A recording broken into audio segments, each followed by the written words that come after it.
Today on Changing Lives, we are looking at energy and in particular its relationship with numbers. Now, joining us is a lady who needs no introduction. World-renowned numerologist Sandy Smith is here to really expand more on how she's managed to move numerology towards the 21st century, looking at all aspects of life, people, love, whatever it is, you name it, she can tell you more about it. Over to you, Tanya. Well, I think you should have a reading after this with Sandy. Do you know what? I'm so horrified because I don't know what to expect whenever you go for a reading. I think it'll be amazing. But Sandy, it is so amazing to have you here with us on the show. Thank you for having me. I feel privileged. Well, I tell you, it's our privilege to have you here. So we talk about the mental body, the physical body, and the energy body. And I've worked with this in corporate for a very long time. And people understand the psychological body, the thoughts, they understand the physical body, but they don't understand the energy body. And you're one of the very few people I know that can speak to that. Could you walk me through the numerology behind the energy body?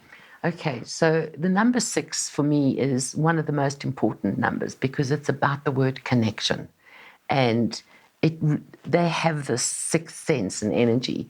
And they meet people, and from that moment, they almost feel as if they've known them all their lives. But don't underestimate that if they don't resonate with you, they just walk on by.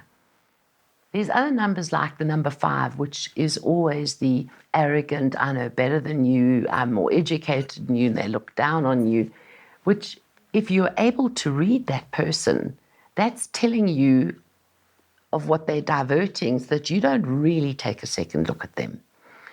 Then you've got the number 3, which is just fabulous. Smiles, engages, mothering, nurturing, bringing you in, animated, colored and textured. 4s, very boundary. They are attentive, they listen, they keep quiet. When they've got something to say, it'll be profound because it's factual.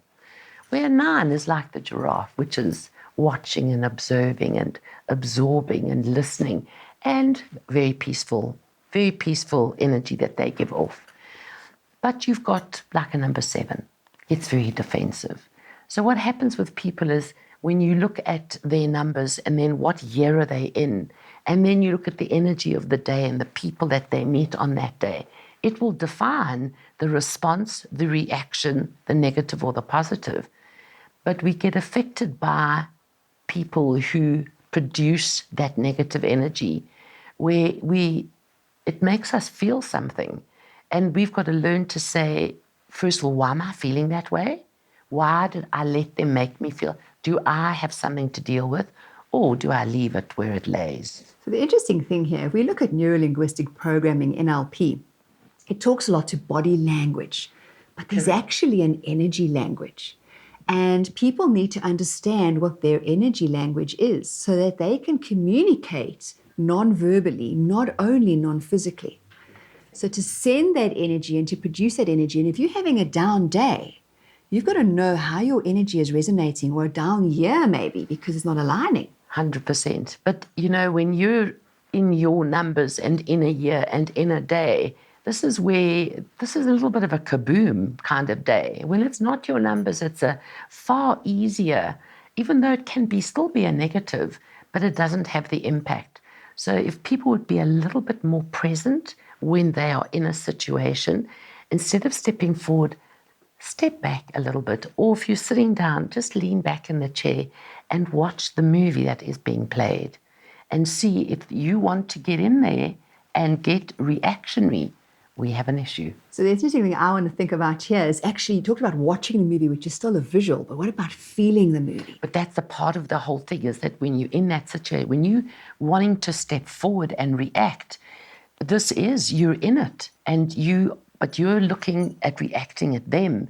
You're not seeing that you're in the picture. Absolutely. So to summarize, I'm going to say that we need to look and feel and experience life holistically. Correct. In a genuine 360. Sandy, it's been such a pleasure to have you with me today. Thank you very much for having me. Thank you so much.